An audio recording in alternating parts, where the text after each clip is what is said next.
30,000 মায়ের সন্তান তাদের অঙ্গ দিয়ে রক্ত দিয়ে এই দেশটাকে স্বাধীন করেছে। যে কারণে আমরা স্বাধীনতার স্বাদ সবাই ভোগ করতেছি।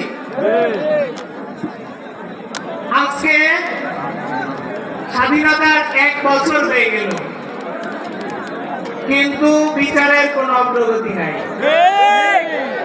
1 বছর হয়ে গেছে, একটা বিচারও আনুষ্ঠানিকভাবে একটা মামলারও বিচার শুরু হয় নাই।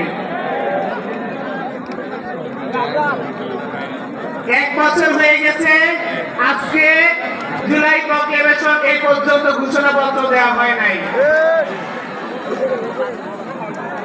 আমি জানি না এটা সরকারের সফলতা নাকি ব্যর্থতা, এটা ওনারাই ভালো জানেন।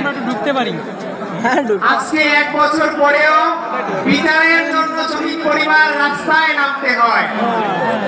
বিচারের জন্য শহীদ পরিবার বিভিন্ন ধারে ধারে যেতে হয়। জুলাই প্রক্লেমেশনের জন্য আমাদেরকে রাস্তায় নামতে হয়। এই সরকারটা আমাদেরই সরকার আমরা বলি। এতগুলো শহীদ ভাইদের এবং আহত ভাইদের রক্তের উপরে পা দিয়ে সরকার ক্ষমতার মসনদে বসেছে। শহীদ এবং আহত ভাইদের এবং দেশের সংস্কার করার জন্য, তাদেরকে বাংলার জনগণ এতগুলো মায়ের সন্তান জীবন দিয়ে রক্ত দিয়ে ভোগ বিলাসিতা করার জন্য ক্ষমতার মসনদে বসায়নি। আমি সরকারকে আহ্বান করব, অনুরোধ করব, আপনারা বিচারের দিকে দৃষ্টি আকর্ষণ করেন। আপনারা অতি দ্রুত এই জুলাই প্রক্লেমেশন দেন, শহীদ এবং আহত ভাইদের পুনর্বাসন করেন। তা না হলে বাংলার জনগণের কাছে আপনারা প্রশ্নবিদ্ধ হবেন। আরেকটা কথা আপনারা দেখতেছেন যে হেড অফ দ্য ডিপার্টমেন্ট ছিল আইজিপি।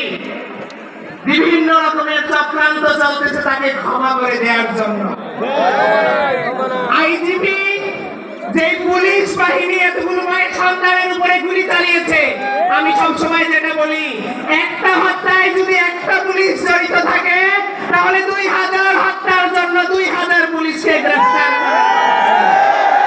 একটা হত্যায় যদি 2টা পুলিশ জড়িত থাকে অথবা হেলমেট বাহিনী জড়িত থাকে তাহলে 4000 গ্রেফতার কথা ছিল।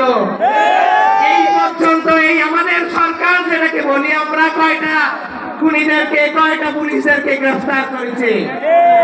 আমি বলবো বিচার নামে টাল বাহানা করবেন না। বিচার নামে রঙ্গমঞ্চ ছেড়ে দিয়ে আপনারা বিচারের দিকে অগ্রসর হন। ইনকিলাব জিন্দাবাদ। আসসালামু আলাইকুম।